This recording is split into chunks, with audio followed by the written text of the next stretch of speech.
Okay, so I'm finished annealing the brass. So here's the next step that I use when I'm processing ammo to try to get the most accurate ammo I can make. First thing I want to do is I want to determine, ultimately what I'm going to do is I'm going to take these, I'm going to neck size them and set the tension so that there's 2 thousandths of tension squeezing on the bullet. When the bullet sits in the case, that there's 2 thousandths worth of tension, neck tension, holding that bullet in place. So how I determine what size bushing I'm going to use, so what I have here, I have a set of Redding dies, Type S bushing dies, and there's different size bushings that accommodate this neck, and I need to determine what size bushing I'm going to use to get myself 2 thousandths worth of tension. So here's the issue. It's nice to get the 2 thousandths worth of tension, but I don't like overworking the neck, and I want to make sure that I'm concentric. So I do it in a two-step process. The first thing I have to do is determine what bushing I need. So what I'm going to do is I'm going to take my alpha brass. All this brass is exactly the same, and I'll measure the neck of the brass with a ball micrometer.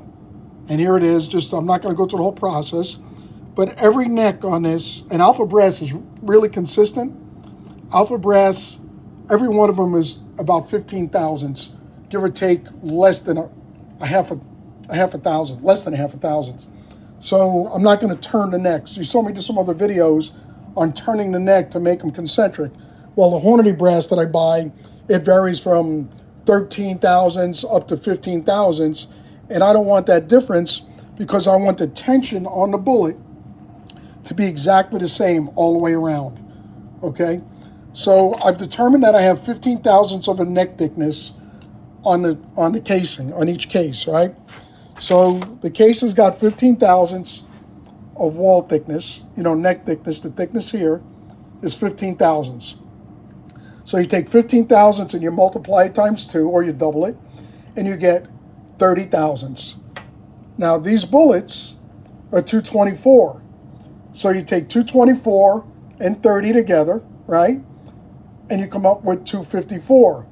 So I want 2 thousandths of tension, so I need a 252 bushing, which I do have a 252 bushing for my Redding die.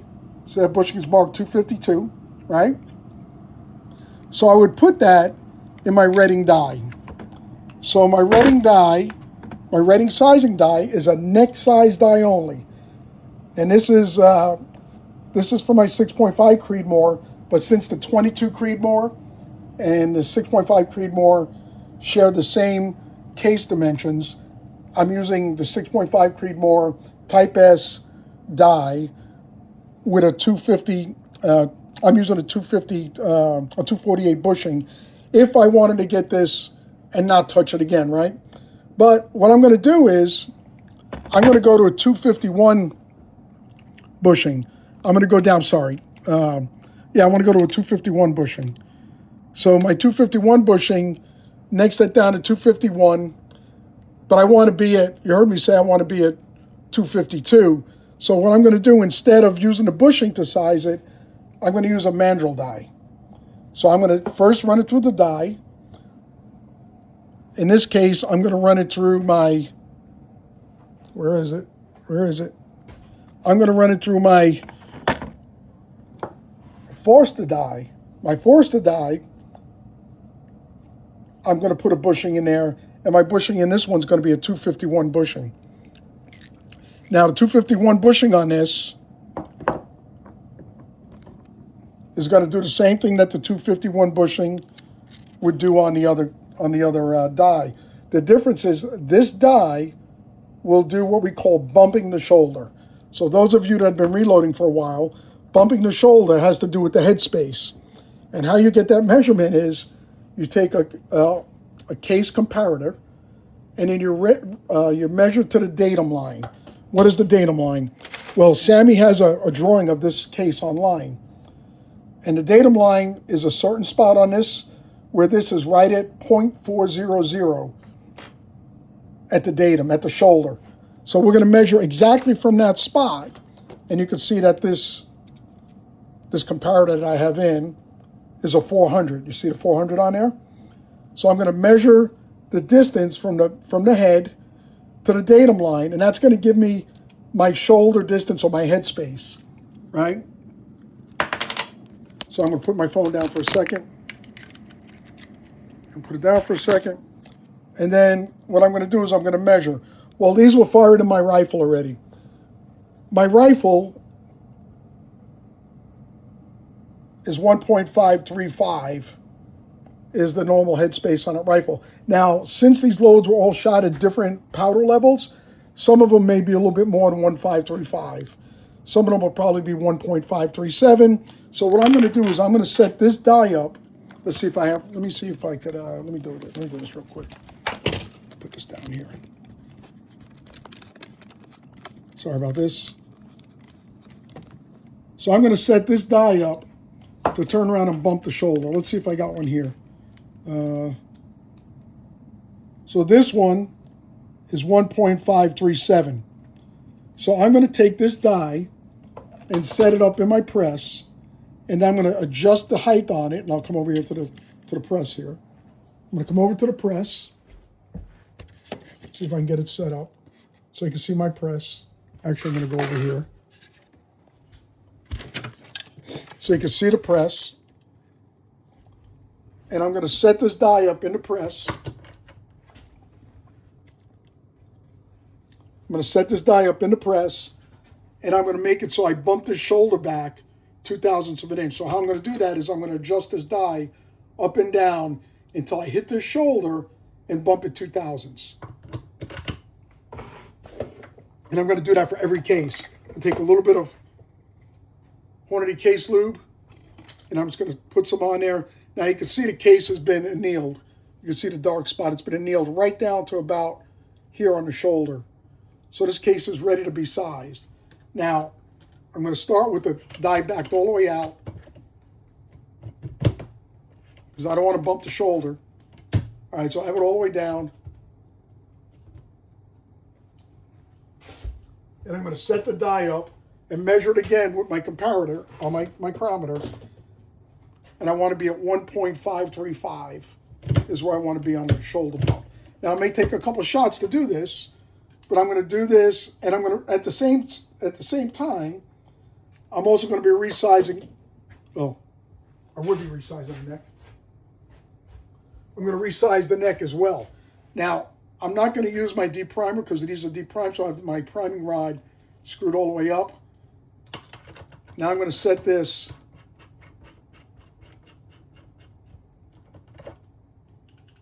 with a little bit of slack. I want that bushing floating in there. And now I'm going to see about bumping my neck.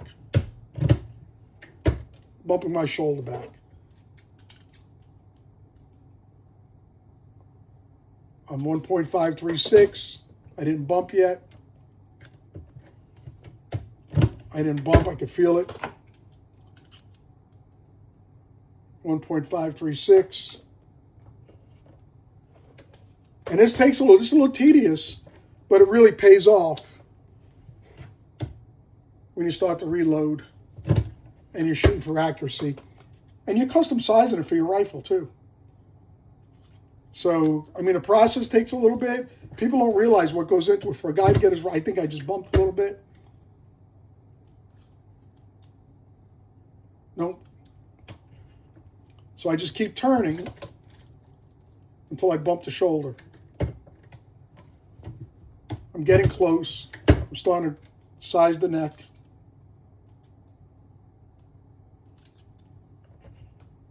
And then once I get it to where I want it, I'll lock the die down.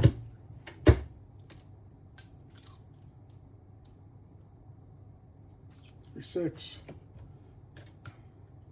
I just want a little bit of bump. Oh.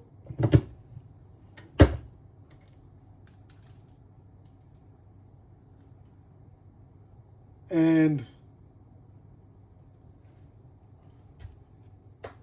I'm right at it. I'm at 1.535. I think I'm right there. I think I'm right at the bump. I think I went too much. But that's okay. I can back it off a little bit. Yeah, I bumped it too much. It's that crazy that you bump it like that. So I don't want to bump it. I went to 1.534. So I'm going to try again. Just backed it off a hair. But now I'm set up. And now I'm bumping my shoulder. 3.6. I mean, it doesn't take much. And there it is. I just bumped it. I can feel the bump. 1.535. I'm going to leave it. Oh, it just moved just a hair. If I push on it. Now I just bumped it. I bumped it again. I felt the bump.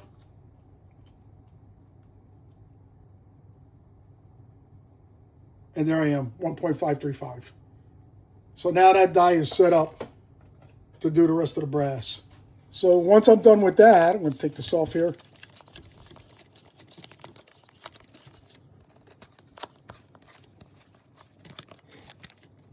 So the next thing I'm going to do is that I'm going to do all this brass. I'm not going to put you through that on the video. I'll do all this brass, bump the shoulder back. I've also sized the neck a little bit. So my neck tension should be, and here's a neck tension tool from Forster. I am right at 221. So it's a 224. I'm at 3,000ths. Well, I'll show you real quick. I guess I could do this and then we could end the video. So now I'm going to take the mandrel die, and I do this for every case. Mandrel die is going to go in the case. I normally would put some Molly on there. But now what I'm going to do is I'm going to go up into this die and I'm going to expand the case to 2215.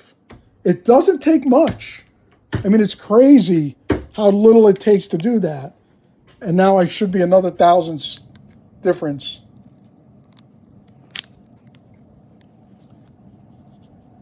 And now I am now at the 2222. Remember, the bullet is a 224. I'm at 2222 and a tad. I am about 2.5 thousandths of neck tension, which is perfect to hold that bullet in place.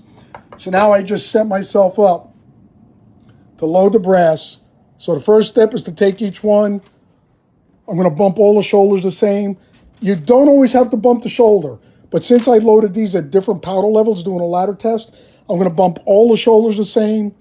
And then once I have them all bumped and incised, I'll check the length, and hopefully I won't have to trim anything. And then I'll fire them through the rifle again, and then I probably will not bump the shoulder. Then I'll just use the retting die with just the neck sizing tool in it, or the neck size bushing that I want. I'll use the 251 bushing, and that'll get me 3,000ths of tension. And then I'll run the mandrel die to get that last piece. The other thing the mandrel die does, it floats. It floats in here, and when you put that mandrel in, that mandrel floats a little bit too as well in there. It floats in there. It takes that neck and lines that neck up perfect. So that when you put that bullet in the case, and it goes in the case perfectly straight, lined up, your neck straight to the body. When you put it in your rifle, it's looking straight down the bore, and it's concentric, and you don't get any of this. It doesn't yaw in the barrel and hit the barrel rifling on a little bit of and it just takes 1,000th of an inch to not destroy your accuracy, but make your rifle less accurate. So that's the process. There's a lot to it. I could probably do a 20-minute video, 30-minute video, an hour video on almost each process, but this is a quick 15-minute video. I hope you stuck with it. If you have any questions, please ask. There's a lot of stuff that goes on in between, and I really don't want to keep you that long. But there you go. Hopefully you'll like the video. If you have any questions, put it in the comments. Thank you very much, and have a good evening.